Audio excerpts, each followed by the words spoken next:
My topic is on Roe versus Wade.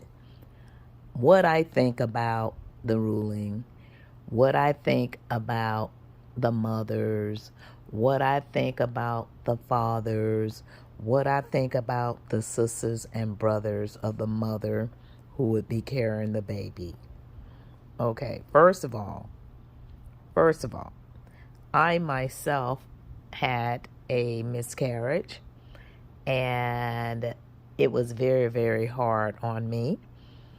And I had a friend that had abortions at the time, and I would always question her about why did she do it when here I was trying to conceive.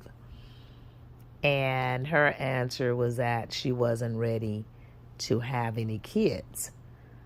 So my thing is that on the abortions, I think it should be a thin line, and the line would be for people that are ill, that have certain genes, um, and know that the baby possibly could have a deformality, or if there's a rape case and there's a rapist, or an incest case where there's a father, and I've heard of many stories like that where fathers have gotten their own daughters pregnant where they had raped them when they were young, and like I say, the rape cases of illnesses, or people have certain diseases and they could pass it on to the baby.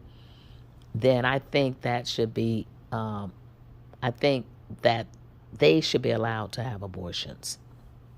Now, on the other hand, for people to just keep having babies and having abortions, I don't think that should be, because they have birth control pills out here to help women to not go around and just get pregnant, and or if they're just doing it just for fun because they know that they can have an abortion and not take precautions.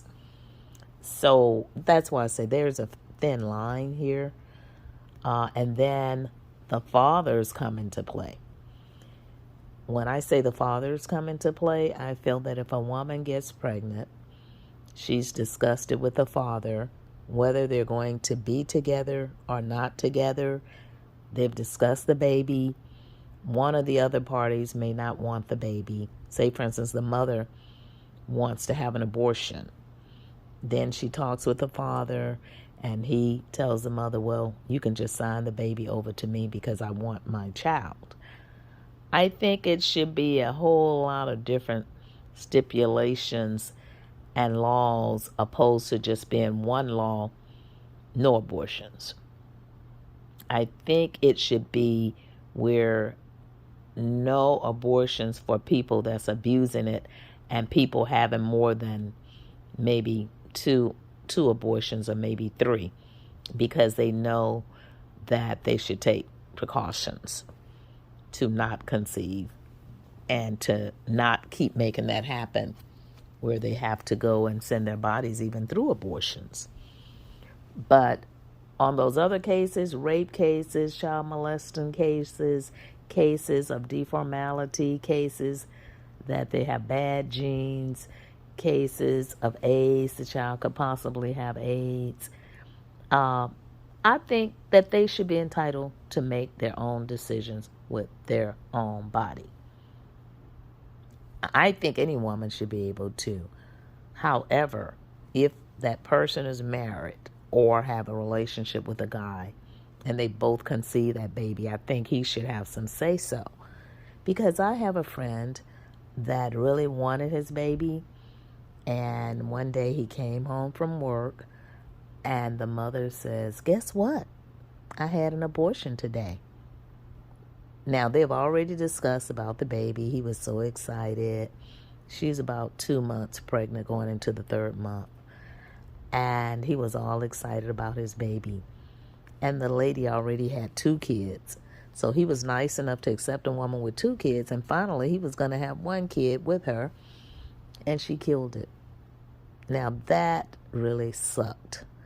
it sucked because of the fact she tricked him, because of the fact they'd already talked about having the baby, and she did it behind his back, and her mother talked her into it. Now, that was one abortion case that I just despise because it bothers that man to this day. Because if she didn't want the baby, she could have signed it over to the daddy that wanted it.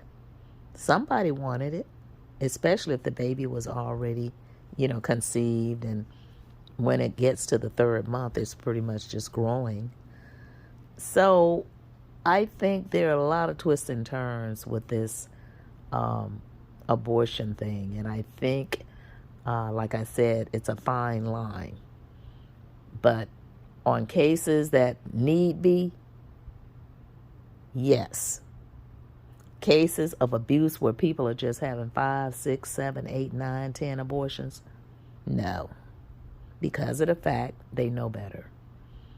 And you can't just keep going around making babies unless you and your partner have decided that you're going to have these kids.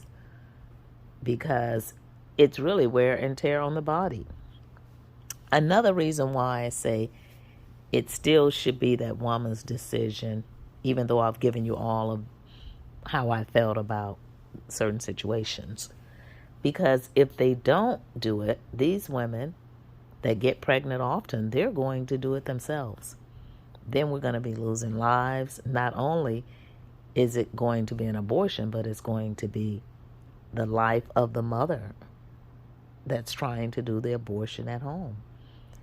So it needs to be rethought out, and it needs to be on the dotted line, everything.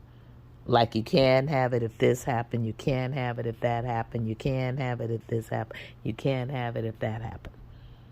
But just to take away the rights, I mean, there are many women that were waiting to have an abortion.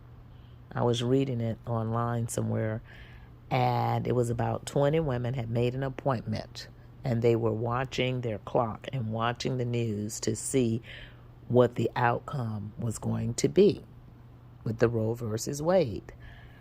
And when that outcome was like, stop the clock right now, they could not have an abortion.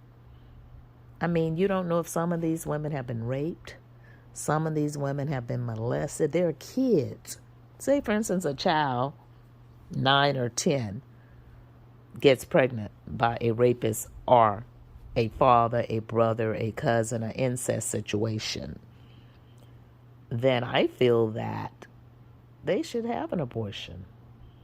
These are just my personal feelings.